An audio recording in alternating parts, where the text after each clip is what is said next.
జనసేన అధినేత పవన్ కళ్యాణ్ కు joint fact finding committee నివేదిక అందజేసింది. కేంద్ర రాష్ట్ర ప్రభుత్వాలే ఏపీని ముంచినట్లు నివేదికలో పేర్కొంది కమిటీ. ఇరు ప్రభుత్వాలు కూడా ఏ ఒక్క హామీని నిలబెట్టుకోలేకపోయాయని స్పష్టం చేసింది. రేపు మరోసారి సమావేశం కానున్న జేఎఫ్సీ నివేదికపై చర్చించనుంది.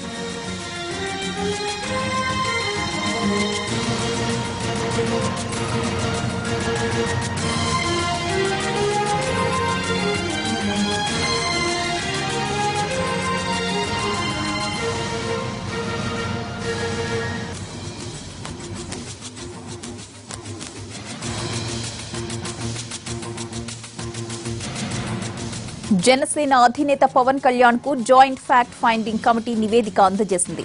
కేంద్ర రాష్ట్ర ప్రభుత్వాలు ఏపీని ముంచినట్లుగా నివేదికలో పేర్కొంది కమిటీ. ఇరు ప్రభుత్వాలు ఏ ఒక్క హామీని కూడా నిలబెట్టుకోలేకపోయాయని స్పష్టం చేసింది. రేపు మరోసారి సమావేశం కానున్న జేఎఫ్సీ నివేదికపై చర్చించనుంది.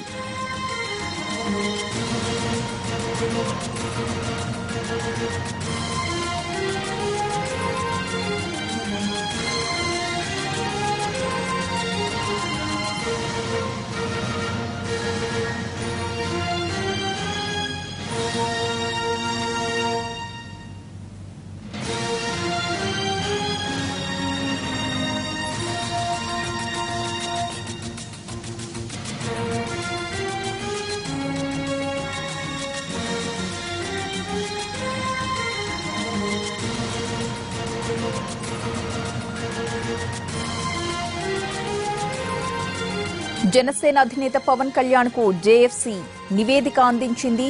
ఏపీకి కేంద్రం ఇచ్చిన నిధులపై సుదీర్ఘ నివేదికనిచ్చింది జేఎఫ్సీ. దీనికి సంబంధించి నివేదికలో ఉన్న అంశాలను పవన్, జేపీ అలాగే ఉండవల్లి పద్మనాభయ్య కలిసి చర్చించారు. కేంద్ర రాష్ట్ర ప్రభుత్వాలు కలిసి ప్రజలను ముంచేశాయని ఈ నివేదిక తేల్చింది. ఏదైతే స్పెషల్ ప్యాకేజ్ ఇచ్చామని కేంద్రం చెబుతోందో ఆ నిధులను కేంద్రం ఇవ్వలేదని ఈ నివేదికలో తేల్చారు. జేఎఫ్సీ నివేదికపై రేపు కూడా వీళ్లంతా కలిసి చర్చిస్తారు. రేపు సాయంత్రానికి నివేదికను జనసేన విడుదల చేయబోతోంది. దానికి సంబంధించిన బ్రేకింగ్ న్యూస్ ప్రస్తుతం మనం చూస్తూ ఉన్నాం. అయితే దీనిపై పూర్తి అప్డేట్స్ అందించడానికి మా ప్రతినిధి చంద్రశేఖర్ ఫోన్ లైన్ లో సిద్ధంగా ఉన్నారు. చంద్రశేఖర్, జేఎఫ్సీ రిపోర్ట్ లో ఏముంది, దీనిపై పవన్ స్పందన ఏంటి? జేఎఫ్సీ సుదీర్ఘమైన నివేదికను ఈ రోజు పవన్ కళ్యాణ్ అందజేసింది. మార్నింగ్ ఒక ప్రైవేట్ హోటల్లో వీళ్ళంతా కలిసి దీని మీద చర్చించారు. సుదీర్ఘమైన నివేదికలో రాష్ట్రం ఏం కోరింది, కేంద్రం ఏమి ఇచ్చింది, అలాగే రాష్ట్రానికి ఏమి రావాల్సింది, విభజన చట్ట ప్రకారం ఏమొచ్చాయి అనే వాటి గురించి ఈ నివేదికలో సుదీర్ఘంగా ఈ పద్మనాభయ్య అలాగే మాజీ ఐఏఎస్ అధికారి తోట చంద్రశేఖర్, జేపీ అంతా కూడా వివరించారు. ఈ నివేదికలో ఉన్న అంశాలన్నీ కూడా ఉదయం నుంచి సాయంత్రం వరకు కూడా పవన్ కళ్యాణ్ ఆధ్వర్యంలో చర్చ జరిగింది. ఉండవల్లి తదితర నాయకులందరూ కూడా దీంట్లో పాల్గొన్నారు. రేపు కూడా ఈ సమావేశం జరగబోతా ఉంది. ఈ సమావేశం తర్వాత ఈ భారీ సైజులో ఉన్న నివేదికను క్లుప్తీకరించి బ్రీఫ్ గా మీడియాకు విడుదల చేసే అవకాశం కూడా రేపు సాయంత్రానికి ఉండొచ్చని చెప్తారు. మొత్తంగా చూస్తే నివేదికలో ఉన్న సారాంశం ప్రకారం కేంద్ర ప్రభుత్వం, రాష్ట్ర ప్రభుత్వం రెండూ కలిసి కూడా ప్రజలను మోసం చేశాయి.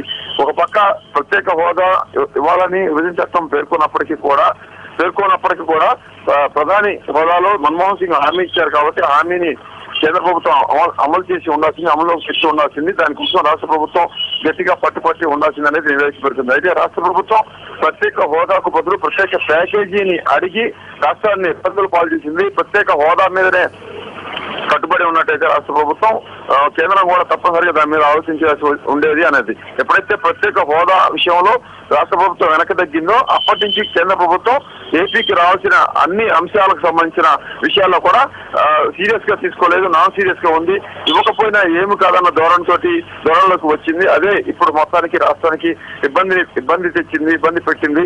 ఈ బడ్జెట్ అన్నింటిలో కూడా తక్కువ కేటాయింపు జరగడానికి కూడా రాష్ట్ర ప్రభుత్వం ప్రత్యేక హోదా విషయంలో వెనక్కి తగ్గిన కారణంగానే జరిగిందనేది ఈ నివేదికలో పేర్కొన్న ప్రధాన అంశంగా పేర్కొన్నట్టుగా తెలుస్తోంది. మొత్తం కలిస్తే అటు కేంద్రం, ఇటు రాష్ట్ర ప్రభుత్వం రెండూ కలిసి కూడా అన్యాయం చేశాయి ప్రజలకు, రాష్ట్ర ప్రజలకు అనే దాని మీద ఈ నివేదిక పేర్కొన్నట్టుగా తెలుస్తా ఉంది. రేపు కూడా ఈ సమావేశం కొనసాగుతుంది. ఈ సమావేశం తర్వాత ఈ నివేదికను మీడియాకు విడుదల చేసే అవకాశాలు ఉన్నట్టుగా తెలుస్తా ఉంది. ప్రతిభ. Right, thank you Chandrasekhar.